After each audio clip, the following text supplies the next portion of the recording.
The final outcome of the recent governorship elections in Enugu State, southeast of Nigeria, was not known for a few days, following a dispute over a number of results from two local government areas. In the end, the Independent National Electoral Commission pronounced Peter Mba of the People's Democratic Party the winner of the contest, but in the wake of that declaration, there's been a barrage of protests, especially from the Labour Party, which believe that their candidate, Chijioke Edeoga, was fraudulently denied of a well-deserved victory. Well, this afternoon, we have Mr. Edeoga joining us in the studio for this interview. Thank you so much for joining us for this discussion. Thank you for joining us. Thank you, my dear. Thank you for having me. Well, we saw very volatile displays of electoral violence and the way things played out, especially during the Enugu gubernatorial elections and the protests that followed, as we just discussed in my intro. Now, what will be your next course of action for this mandate? Will you be taking it to court? Yes, definitely we are going to go to court to challenge what INEC put out. We are going to court to challenge the result as announced by INEC because we don't accept it at all. We don't agree that it agrees with the votes that were cast. It doesn't agree with the reality on the ground. The reality on the ground is that LP has 14 members of the House of Assembly out of 24 members. LP has 7 members of the House of Reps out of 8 allowed for Enugu State. LP has 2 senators out of the 3 allowed for Enugu State. So the outcome of that election is not in consonance with the wishes of our people, which were expressed democratically until the intervention from Nkanu East, which was aided by persons who were supposed to be midwives of the process, referees of the process. In the gubernatorial outcome in Enugu State, referees took sides against LP. And we have abundant evidence for this, and we're going to challenge it. Up to the limits possible, we're going to challenge that outcome. Now, according to the PDP, the people of Enugu State rose above clan, religious divide and party to elect Peter Mba. They also said that a member of your party, Chief Oke Ezia, openly declared the governorship election a do-or-die affair without any rebuttal from you. So they are claiming that if any party should be aggrieved, it is the PDP who actually triumphed above all odds. So how would you react to this? There are several things are being put together to justify the unjustifiable. Okezia is not my spokesman. He doesn't speak for me. He has explained the context of his statement, and I was not minded to get into it because it was part of the mines, the booby traps. All that effort to bring me into it were part of the booby traps that PDP set to bring me into the fray unnecessarily. Okezia is an adult. He spoke within a context, and he explained that he was quoted out of context, and that matter should have ended. You know, even when PDP tries to bring in Nsukka local government into the fray, into the argument, oh, Nsukka is big, Nkanu is big, it's just a cynical manipulation of issues for those who don't know. Nsukka LGA is one of the biggest, in terms of population, one of the biggest LGAs in Enugu State. It has always been the bellwether LGA. What Nsukka does decides the electoral outcome. Nsukka gave me 30,000 votes, justifiably so, and gave PDP 10,000 votes. And at the point when all the results from Enugu State had come in, I was leading with 14,000 votes. All the results, except in Nkanu East. Nkanu East is the home LGA of Peter Mba, who is the PDP candidate. 3 accreditations were done simultaneously in Nkanu East. 1 for the House of Assembly, 1 for the senatorial election, which held on the same day because our senatorial candidate was killed a few days to his election, so it was postponed, and the governorship. these cards were issued simultaneously. And the voters that Beavers captured for the House of Assembly was 7,000 plus. For Senate, 7,000 plus. For governorship, 7,000 plus. In Kano East, where the governor comes from, the governorship candidate of PDP comes from St. Petersburg, had never, ever in the history of electoral process thrown anything more than 8,000 votes. So as I was leading with 14,000 votes, they are waiting only for Kano East. And this waiting for was organized. It was a conspiracy by PDP working in concert with some people in INEC. So this result came later, and they got 30,000 votes. 30,000 votes, where the registered number of voters was about 30,000. Registered total number. BVs collected about 20,000. Accreditation was about 20,000. Total register was 30,000. BV, 7,000. They don't threw in 30,000 votes. From where? So my people, agents of Labour and PDP and ABGA, protested and said they didn't accept that outcome. Then in the midst of that, there was a call, maybe from Abuja, I don't know where, and the process was interrupted. And for 3 days, Enugu State was waiting. Enugu State waited for 3 days. And eventually, they were asked to go and review. It was reviewed downwards, and Mr. Peter Mba was awarded 16,000. And then I was left at 1,000. I was left at 1,000. And then it turned out that Mr. Peter Mba of PDP was now leading with 3,000. And all that has thrown up questions. Where does Abuja come in the review of a collation that was ongoing? The pundits have said that it's illegal, that the collation officer should be allowed to do his job. So the issue is that BVAs collected, Beavers collected, was 7,000. And it agrees with what happened in the Senate, in the governorship, and in the House of Assembly. So 30,000 votes from where? So when my agents presented this anomaly, then the agent for PDP threw in Nsukka as a decoy.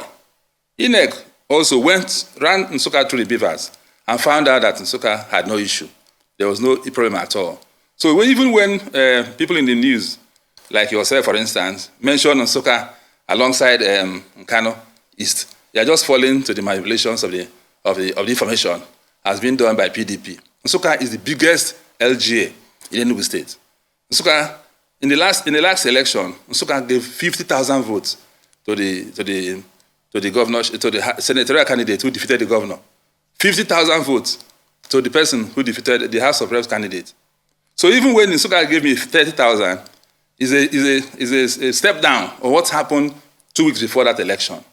And Nsukka should give me 30,000 votes because most of my life I've lived in that place. I'm intimately connected with that local government. Even as I'm talking to you, my mother lives there. We have lived there all our lives. We have participated in the activities. I went to the University of Nigeria in Nsukka. I'm the president of our alumni of my secondary school that I attended to, which is placed in the Nsukka area. So Nsukka is like sees me in a way as a homeboy. So when you place Nsukka and Kano, they're just placing incomparables together. You have to push the narrative that PDP is pushing. The fact is that the Beavers collected on Kano East was 7,000 plus. And the votes recorded for PDP was 30,000 plus. And the laws are clear on what should happen when there's a overvote. Those laws were not applied. And these laws were applied in Abia. And the OT was announced. It was applied in KB. In other places where there's overvote, even in Enugu State, in the same election, overvote of just 4 votes in Oji River, INEC postponed, did not announce our House of Assembly candidate who was leading with 900 votes. INEC postponed it. Overvote of 4 in a ward, in a polling unit. So now there's an overvote of more than 15,000 or 20,000 for somebody who was leading with 14,000 votes. And an LGA that has 7,000 registered voters now was accorded 30,000. And they were taken to Abuja and back. And he said, okay, dash him 16,000. Keep Edeoga still at 1,800. The stress on the system, the stress on the system that all these things throw up are just worrisome and challenging. I just think that people should who are put into national positions, should just do their work well. So that all these stresses, go to the court. The courts are also human beings. You are pushing your own failings, your own compromises, your own integrity challenges. You are pushing into the court when the obvious could have happened, and everyone will be happy. So that they are saying, go to court.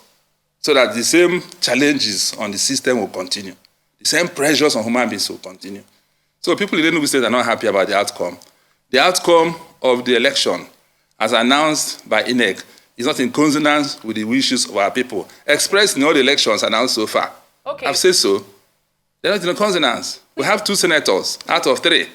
We have 7 House of Reps members out of 8. We have. Edeoga.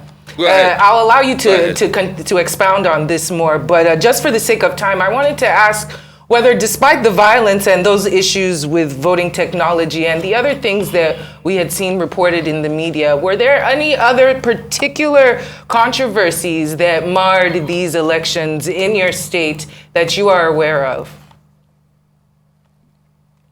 No. Let me just tell you. The army was present most places in Enugu State. The violence, what could amount of violence that we witnessed was the effort by the PDP, because they have the council chairmen are all PDP, and they weaponize them because they are responding in anger, in frustration, in desperation to the initial election, which fundamentally wiped out PDP in Enugu State. 2 senatorial seats out of 3, 7 out of 8 is something they were not prepared for. So they weaponized the council chairmen in all 17 LGAs and gave them money, gave them tours, gave them all sorts of things to begin to affect the elections. But the resistance was also huge. Resistance of the populace who, for good reasons, have become tired of PDP. So there was no major violence as such. There were efforts by the PDP using the council chairman, using all their major stakeholders who were reacting in anger and in frustration to the initial victory of LP in the National Assembly elections, where the senatorial candidates were defeated, their House of Reps candidates were defeated. So they came back in full force in that election where I contested. But there was no major big violence as such. But in almost all the communities, they were contained by determined people. Yeah. Now, while you're challenging the outcome of the election at the election tribunal, what do you think can be done to strengthen our election and our democracy in Nigeria? We know, of course, that the UK says it is compiling a list of individuals involved in anti-democratic behaviors during the governorship and state assembly elections that will be sanctioned. But surely charity should begin at home, shouldn't it? Very briefly. There must be a review process. There must be a review process, and there must be a law that punishes electoral offenses. There must be a review process, and there must be continuous conscientization and continuous orientation and continuous effort by Nigerians in every aspect to uphold those who stand firm against monetary inducement, and against all sorts of coercions. So Nigeria must begin to recognize people who stand firm against inducements by money or coercions by men in power. There must be a review process that, after each election, reviews everything comprehensively, so that those people who snatch ballot boxes, those who carry weapons, those who do things that are not in consonance with electoral laws should be punished clearly. And there must be a determination by leaders to be patriotic. In all I'm seeing now, I see there are challenges. Even at INEC Abuja, there are challenges. People who hitherto you thought were patriots, who stand firm for the law, follow the regulations even of their own institutions, have been found wanting. You hear allegations of money, big monies, humongous amounts, exchanging hands. So every day, Nigeria challenges us. Every day you just see things and hear things that make you wonder. Some of my siblings, one of my siblings is just considering now leaving the country. And those of us who stay back should be encouraged. Those of us who have kept our hands clean, upright, transparent, must be encouraged. The system is challenged every day by people who get into national positions, and they see it as an avenue for wealth accumulation. And they break the laws, even the laws of their own institutions, and there are no punishments. And there's no encouragement for people, heroines like the LT woman in Abia, who stood firm and announced her result. There's no encouragement. So the system must be focused on patriotism and gradually isolating and upholding and applauding those who do well, those who stand firm against monetary inducements, and those who even break their own laws. For instance, INEC has a law that within the INEC law, there's no place for taking the result to Abuja and amending it and bringing it back and announcing. No, well, the law is clear. Mr. Chijioke Edeoga, thank you so much for joining us this afternoon on Newsday, and all the best of luck with your campaign.